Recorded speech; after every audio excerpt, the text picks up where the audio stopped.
தேவனுடைய பார்வையில மிருகத்தின் ரத்தமே தேவன் கனப்படுத்தக்கூடியவராக இருக்கிறார்.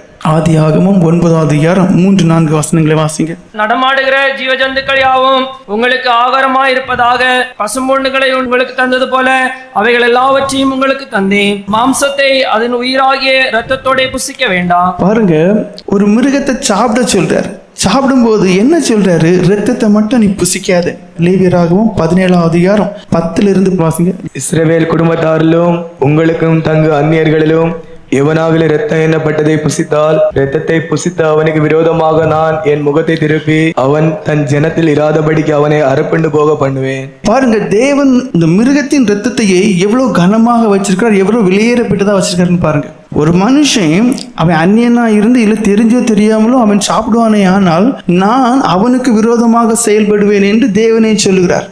இஸ்ரவேல் புத்திரரிலும் உங்களுக்குள் தங்குகிற அந்நியர்களிலும் எவனாகிலும் புசிக்கத்தக்க ஒரு மிருகத்தையாவது ஒரு பட்சியாவது வேட்டையாடி பிடித்தால் அவன் அதன் இரத்தத்தை சிந்த பண்ணி மண்ணினால் அதை மூட கடவன். பாருங்க, இப்ப மனுஷன் ஒரு மிருகத்தை பிடிச்சா கண்டிப்பா அதை கொண்டு சாப்பிட வேண்டியது இருக்கு.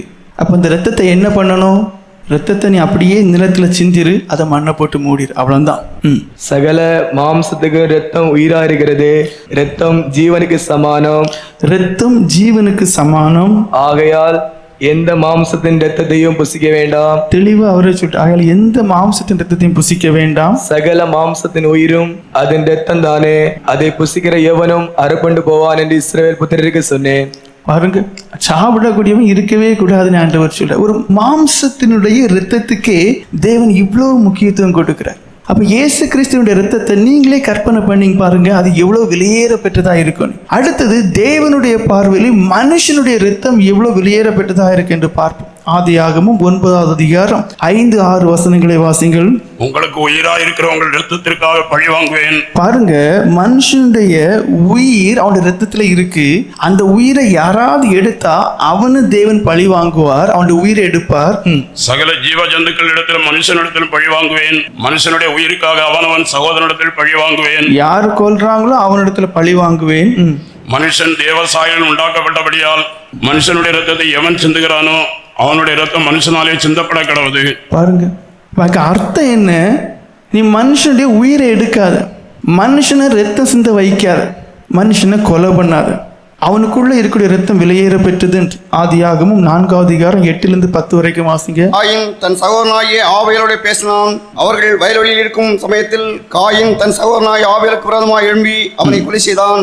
கர்த்தர் காயினை நோக்கி, உன் சகோதரனாகிய ஆபேல் எங்கே என்றார். அதற்கு அவன், நான் அறியேன், என் சகோதரனுக்கு நான் காவலாளியோ என்றான். அதற்கு அவர், என்ன செய்தாய்?